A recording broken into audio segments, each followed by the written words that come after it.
Hello hello. আরে মোটু, শিগগিরই good নিউজের ঘোষণা করে দাও। গুড নিউজের থেকেও সুপার নিউজ আছে। এখন আপনারা আমাদেরকে টিভির সাথে সাথে জিও হটস্টারেও দেখতে পাবেন, যেখানে রয়েছে আলটিমেটেড টুনদের হুল্লোড়, প্রিমিয়াম এন্টারটেইনমেন্ট আর live sports. Jio Hotstar, the world of infinite possibilities. আমলকি গ্রামে মধু আর গোপাল নামে দুই বন্ধু ছিল।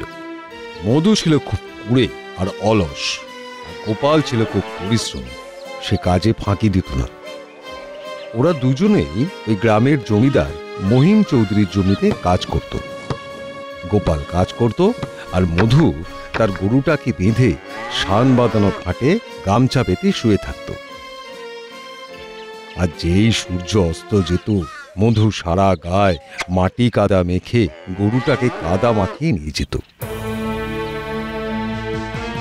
জমিদার বাবুকে দেখাতো সে খুব কাজের ছেলে, আর গোপাল মাঠের কাজ শেষ হবার পর সে তার গরুটাকে ভালো করে স্নান করে নিজে স্নান করে পরিষ্কার হয়ে ঘরে যেত।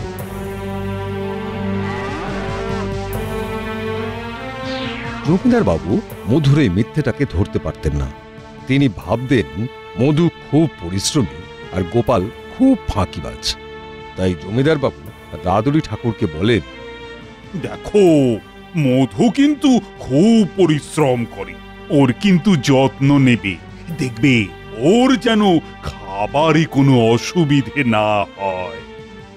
রাদুরি ঠাকুর মধুকে ভর পেট খাবার দেয়, আর গোপালের পেটই ভরে না। গোপাল মনে মনে ভাবে, এ কেমন বিচার, হ্যাঁ? যে কাজ করে সে খাবার পায় না, আর যে ফাঁকি মারে সে ভরপেট খায়। এ কেমন বিচার? মধু বুঝতে পারে যে গোপালের মনে ক্ষোভ জন্মেছে। তার ভয় হয় যদি গোপাল আসল সত্যিটা বলে দেয়। তাই সেদিন রাতে মধু গোপালকে বলে, শোন গোপাল, মাঠের কোনো কথা কিন্তু জমিদার বাবুকে বলবি না, বললে ভালো হবে না বলে দিচ্ছি। আচ্ছা ঠিক আছে, ঠিক আছে, আমি কিছুই বলবো না। কিন্তু জানবি, সত্যি কখনো চাপা থাকে না, বুঝলি? কখনো না। যা যা যা যা, তুই নিশ্চিন্তে থাক। এই কথা বলে গোপাল ঘুমিয়ে পড়ে। সারা দিনের হাড় ভাঙা পরিশ্রম গোপালকে গভীর ঘুমে নিয়ে যায়, আর মধু সারাদিন ধরে ঘুমানোর ফলে সারা রাত ঘুমোতে পারে না।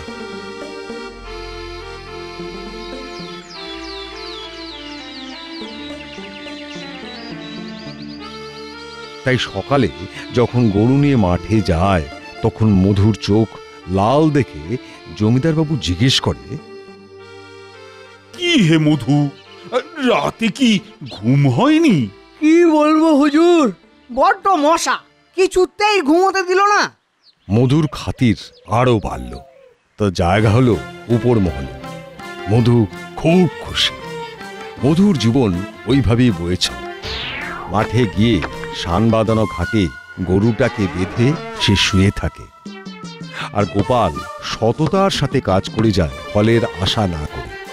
একদিন হলো কি, খাবার সময় রাধুনী ঠাকুর দেখে মধু খাবার নষ্ট করছে। রাধুনী ঠাকুর মধুকে বলে, বেশ কিছুদিন ধরে দেখছি তুমি খাবার নষ্ট করছো, এত খাটছো, না খেলি চলে? মধু কোনো উত্তর দেয় না।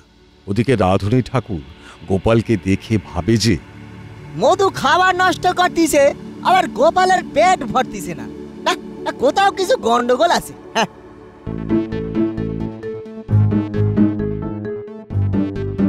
রাধুনী ঠাকুর জমিদার গিন্নির সাথে দেখা করে, প্রণাম জানিয়ে বলে, পেন্নাম হই গিন্নিমা। গিন্নিমা, বলছি যে কোথাও কোনো ভালো রকমের গন্ডগোল আছে মা? জমিদার গিন্নিকে গোপাল এবং মধুর খাওয়ার বিষয়টা পরিষ্কার করে জানায়। সেদিন রাতে জমিদার গিন্নি জমিদারকে বলে,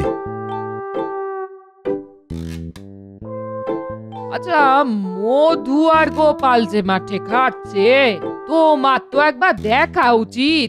সে কি কাজ করছে, সে কি রকম কাজ করছে। জমিদার বাবু কারণ জানতে চায়। তখন জমিদার গিন্নির সন্দেহটা জানায়। শুনে জমিদার বাবু ভাবেন কথাটা সঠিক, একবার নিজের চোখেই দেখা উচিত। এই ভেবে পরের দিন কাউকে কিছু না বলে চুপি চুপি মাঠে গেলেন। দূর থেকে দাঁড়িয়ে দেখে যে গোপাল খুব মন দিয়ে কাজ করছে, ঠিক যেন নিজের জন্য। এবার তিনি মধুকে খুঁজতে লাগলেন।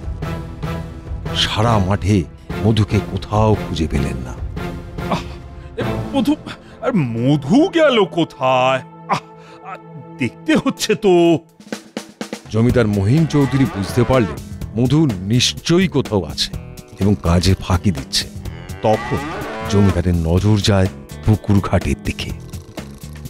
দেখেন শান বাঁধানো ঘাটে গামছাটাকে পালিশ করে মধু দিব্যি নাক ডাকিয়ে ঘুম দিচ্ছে। দেখে জমিদার বাবুর খুব রাগ হলো। কাউকে কিছু না বলে তিনি তার ঘরে ফিরে আসেন এবং তার স্ত্রীকে বলেন, আমার গোপালের জন্য খুব কষ্ট হচ্ছে। না না না, আমি ওর প্রতি খুব অন্যায় করেছি। একজন মুখ বুঝে খেটে চলেছে, আর একজন না খেটে সব সুখ পাচ্ছে। এটা কিন্তু হতে পারে না। আমি গোপালকে ঠিক চিনতে পারিনি। তখন জমিদার গিন্নি বলেন, তুমি গোপালকে বরং এই সেরেস্তার কাজ দিয়ে দাও, তারপর আমাদের মেয়ের সাথে ওর বিয়ে দিয়ে দেব। মেয়েকেও আর আমাদের কাজ ছাড়া হতে হবে না, কি বলো? জমিদার গিন্নির কথাটা জমিদার বাবুর মনে ধরল। জমিদার বাবু সূর্য অস্ত যাওয়া অবধি অপেক্ষা করলেন। তারপর ওরা দুজন ফিরতেই জমিদার বাবু প্রথমে মধুকে ডাকলেন। মধু, একবার আমার ঘরে এসো, তোমার সাথে কিছু কথা আছে। হুজুর, গায়ে কাদা লেগে আছে তো, কাদা পরিষ্কার করে আসছি। সারাদিনের ঘাম কাদা এগুলোকে সাফ করি। না না, এই মুহূর্তেই আমার ঘরে এসো। জমিদার কথাটা বলে চলে যায়। মধু ঠিক বুঝতে পারে না কোথা থেকে কি হলো। মধু ভয় পায় জমিদার বাবুর ঘরের দিকে গেল।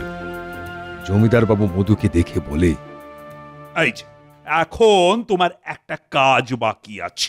তুমি গোপালের সারা গায়ে ভালো করে তেল হলুদ মাখিয়ে গরম জলে স্নান করিয়ে পরিষ্কার জামা পরিয়ে এই ঘরে নিয়ে আসবে, ঠিক আছে? হুজুর, এ কেমন বিচার? আমি সারাদিন হাড় ভাঙা পরিশ্রম করে আবার ওই পুড়ে গোপালের গায়ে তেল হলুদ মাখাবো? এতদিন ধরে তুমি আমাকে বোকা বানিয়েছো। হ্যাঁ, আজ আমি নিজের চোখে দেখেছি তোমার পরিশ্রমের নমুনা। তুমি অলস, ফাঁকিবাজ, মিথ্যেবাদী। তুমি এই মুহূর্তে এই বাড়ি ছেড়ে চলে যাবে। তোমাকে আর আমি কাজে রাখবো না।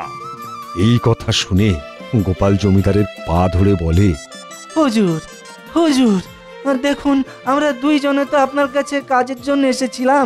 হ্যাঁ হুজুর, আপনি দয়া করে মধুকে আর একবার সুযোগ দিন। হ্যাঁ, আর একবার সুযোগ দিন। হুজুর, হুজুর, আমার বিশ্বাস মধু নিজের ভুল বুঝতে পেরেছে। কিরে? এরপর জমিদার বাবু গোপালের কথা রাখলেন আর মধুকে বললেন, আর একবার সুযোগ দিলাম নিজেকে শোধরানোর। তোমাকে প্রমাণ করতে হবে যে তুমি অলস নও।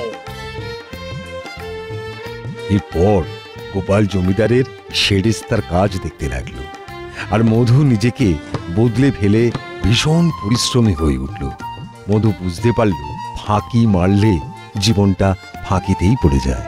মধু আর গোপালের বন্ধুত্ব আরো গভীর হয়ে উঠল। সুবল চন্দ্রের ছেলেটির নাম সুশীল চন্দ্র। নাম সুশীল হলে হবে কি, সে মোটেও সুশীল নয়। পাড়াসুদ্ধ লোকে ওর দুষ্টুমিতে অস্থির।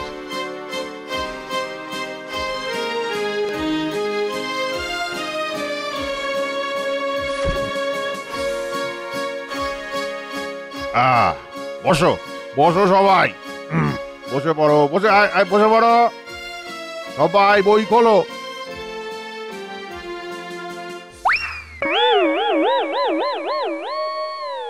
বলো বলো, নর নর নরা, নর নর নড়া, নর নর নরা, নর নর নড়া, নর নর নরা, নর নর নড়া, নর নর নরা, নর নরে নরেন, নরে প্রত্যেক দিনের মতো পণ্ডিত মশাই চেয়ারে বসে নাক ডাকতে লাগলেন।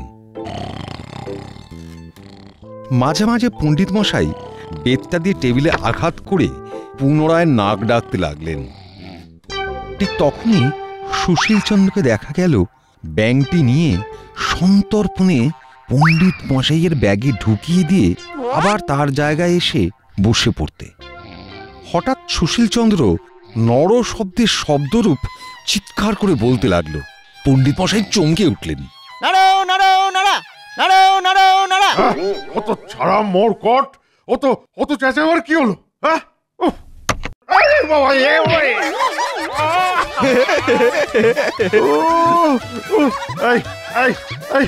কে করেছি? কে করেছে? কার কাজ? বল বল, কার কাজ?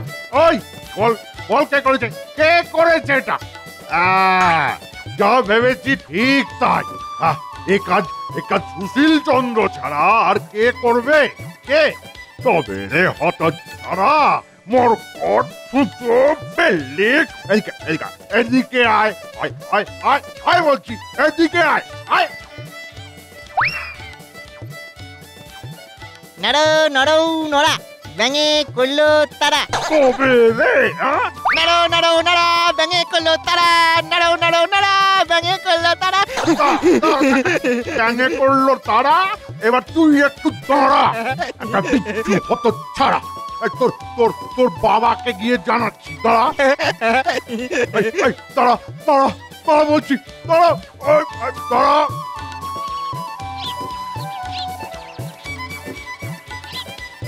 এবার কি? এবার ব্যাং। উফ, আর পারি না। আজ আসুক, আজ ওর একদিন কি আমারই একদিন। হত ছাড়া, আজ তোকে চাপকিয়ে পিঠে ছাল তুলবো। থাম থাম বলছি, থাম। ধরা পড়লে তোর একদিন কি আমার একদিন। থামলি থামলি, ছি ছি ছি ছি ছি ছি, বলতে কইতে ঘেন্না। তুই তুই পণ্ডিত মশাইয়ের ব্যাগে ব্যাগ ঢুকিয়ে দিস। দাঁড়া দাঁড়া, তোকে ধরতে পারলে না তোর তোর ছাল ছাড়িয়ে নেব। দাঁড়াবি দাঁড়াবি। কত ছাড়া, তুই তুই বাড়ি আয়, তখন দেখাবো কত ধানে কত চা। ওরে বাবা রে, এই বাতের ব্যথাটা, মাগো।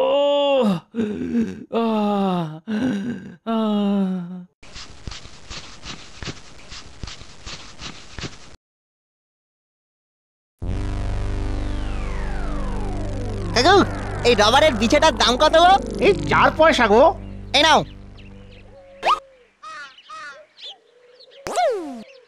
একদম আসলের মতন।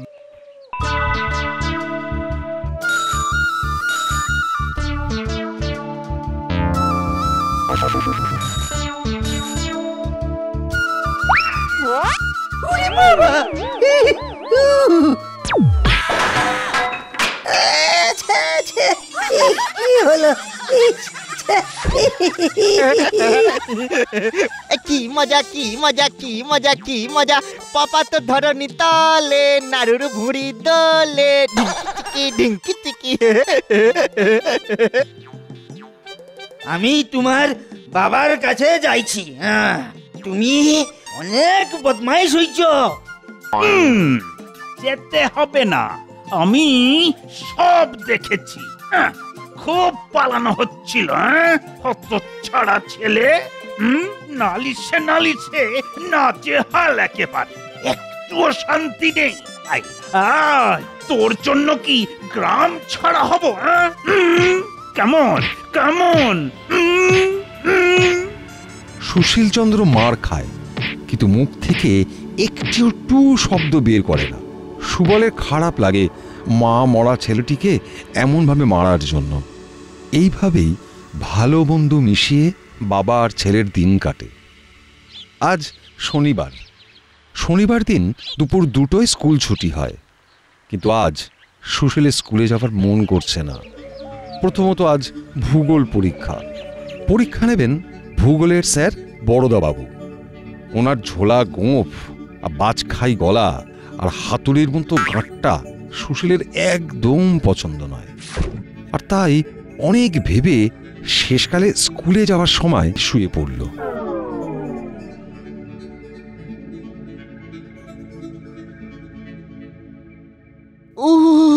উরি বাবা গো, কি রে, বিছানায় পড়ে আছিস যে? আজ স্কুলে যাবি না? আমার খুব পেট কামড়াচ্ছে। আজ আমি স্কুলে যেতে পারবো না, আজ আমি স্কুলে যেতে পারবো না। প্রতি শনিবার এই এক গল্প। দাঁড়াও, তোমাকে আজ জব্দ করতে হবে। পেট কামড়াচ্ছে না? তবে আর তো স্কুলে গিয়ে কাজ নেই, তুই এখানে চুপ করে শুয়ে থাক। আমি খানিকটা পাঁচন তৈরি করে নিয়ে আসি। কি মুশকিল বাবা, ঠিক আমার তেতো পাঁচন গেলাবে। আজ আনন্দটাই মাটি হলো। দূর দূর।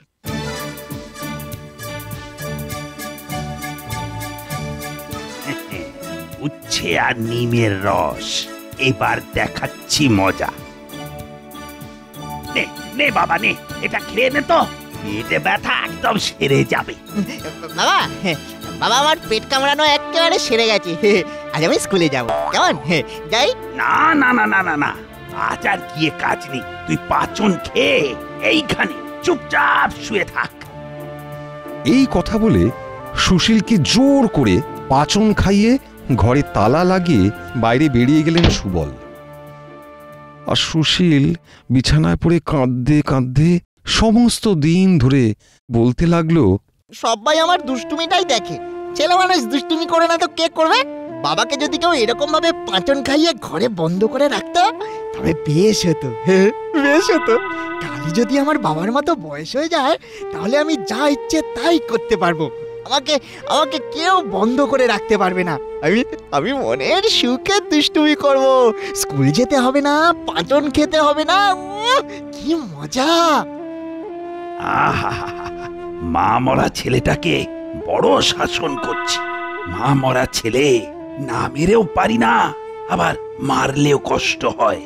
যদি আবার ছেলেবেলা ফিরে পেতুম তবে পড়াশুনোটা মন দিয়ে করতাম, ফাঁকি মারতাম না। ওকে দেখিয়ে দিতাম কি কি করা উচিত। আচ্ছা, ভালো, কিছুদিন এদের মনের ইচ্ছে পূরণ করেই দেখা যাক। যাও, তোমাদের মনের ইচ্ছে পূর্ণ হোক।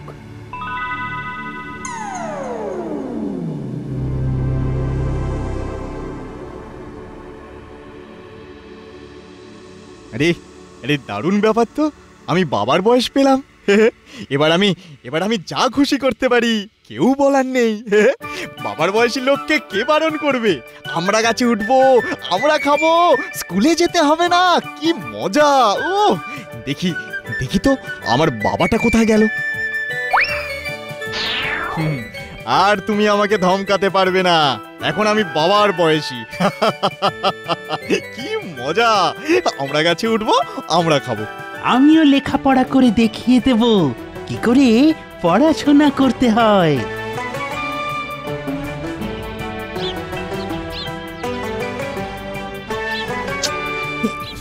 কি হলো, মনের ইচ্ছেগুলো আর ইচ্ছে থাকছে না কেন? না, এ তো ভালো কথা না। দেখি তো ওই আমরা গাছটাতে উঠি।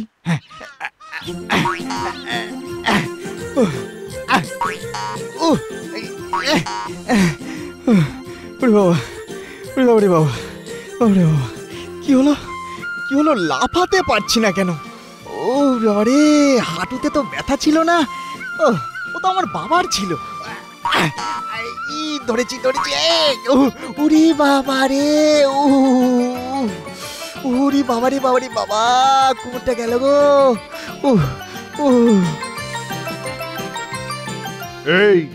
এর নাম সুবল চন্দ্র, আজ থেকে তোমাদের বন্ধু।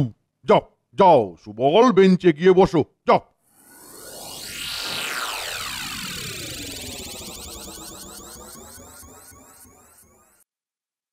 এই মরকটরা, বই খোল। গো গাবা, গো গৌ গাবো গাবো গৌ গৌ গৌ গাবো। ও বাবা, এভাবে পড়াশোনা হয় না। সুশীলের কোনো দোষ দেখি না। আমার তো দুষ্টুমি করতে ইচ্ছে করছে। সুবল খাতার পাতা ছিঁড়ে একটা এরোপ্লেন বানায়। এরোপ্লেনটা পণ্ডিত মশাইকে উদ্দেশ্য করে ছোঁড়ে, আর কাগজের প্লেনটা উড়ে গিয়ে পণ্ডিতের টাকে ধাক্কা খায়।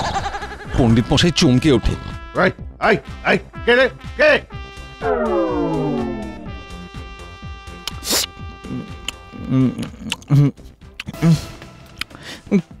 কিরকম হলো?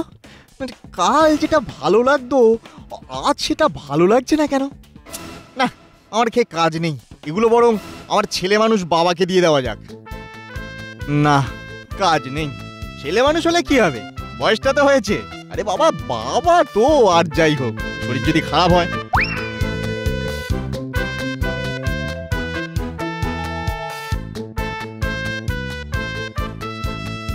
বাবা স্কুলে যাবে না?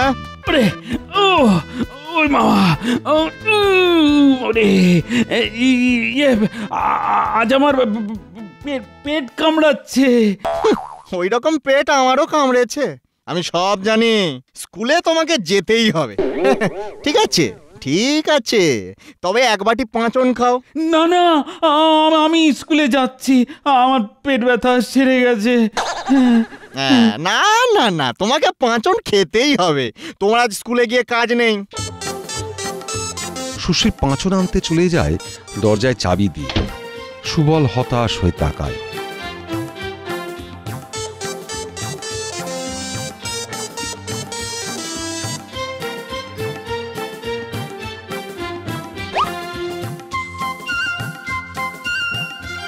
সুশীলের বাবা সুবল চন্দ্র স্কুল থেকে এসে যখন খেলতে যাওয়ার জন্য ব্যাকুল হতো, ঠিক তখনই ছেলে সুশীল বাবার ওপর খানিক চোটপাট করত। বাবা এবার অঙ্ক করো, রোজ রোজ ফাঁকি মারা হচ্ছে কিন্তু। খুব ঘুম পাচ্ছে। অঙ্ক করার সময় তোমার যত ঘুম। দাঁড়াও দাঁড়াও, সর্ষের তেল তোমার চোখে ডলে দিচ্ছি। আর পারি না। আমি যখন ছোট ছিলাম তখন কতবার আমার চোখে সর্ষের তেল ডলে দিয়েছো, মনে আছে? নাও অঙ্ক করো, করো বলছি।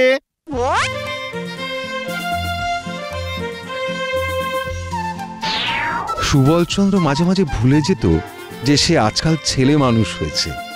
নিজেকে আগের মতো বুড়ো মনে করে যেখানে বুড়ো মানুষেরা আড্ডা দিত সেখানে গিয়ে বসে এক বুড়ো মানুষকে নাম ধরে ডেকে বলে, ও হে পঞ্চানন, আজ তাস খেললে না?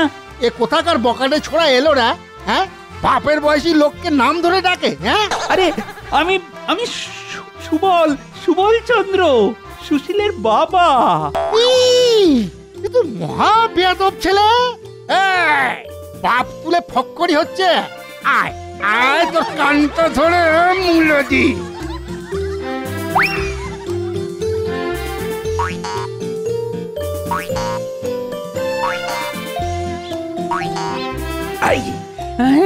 যখনই দেখি দাঁড়িয়ে আমরা পাড়া, কতদিন না বলেছি কাঁচা আমরা না খেতে।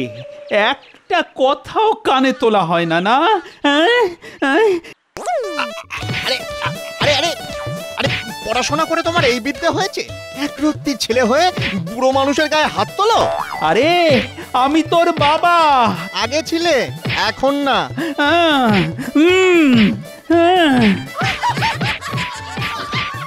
এই ছেলেটা তো বড় বিচ্ছু, বাপের গায়ে হাত তোলে। আরে আরে লাগছে। ও সুবল খুব মার খায়, গায়ে খুব ব্যথা। হে দেবতা, আমাকে আবার সুশীলের বাবা করে দাও। হে দেবতা, বাবার মতো আমাকে ছোট করে দাও, মনের সুখে খেলা করে বেড়াই। বাবা যেরকম দুষ্টুমি আরম্ভ করেছে, ওকে আর আমি সামলাতে পারছি না। না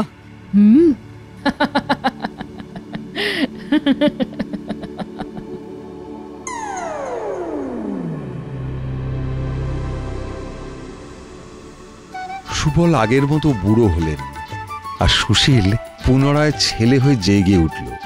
সুবল চিৎকার করলেন, এই সুশীল, স্কুলে যাবি না? বাবা, ও বাবা, পেটটা বড় কামড়াচ্ছে বাবা। উহু, কি ব্যথা গো। ও বাবা, হেবি কামড়াচ্ছে। আবার তবে দেবরে 5 জন।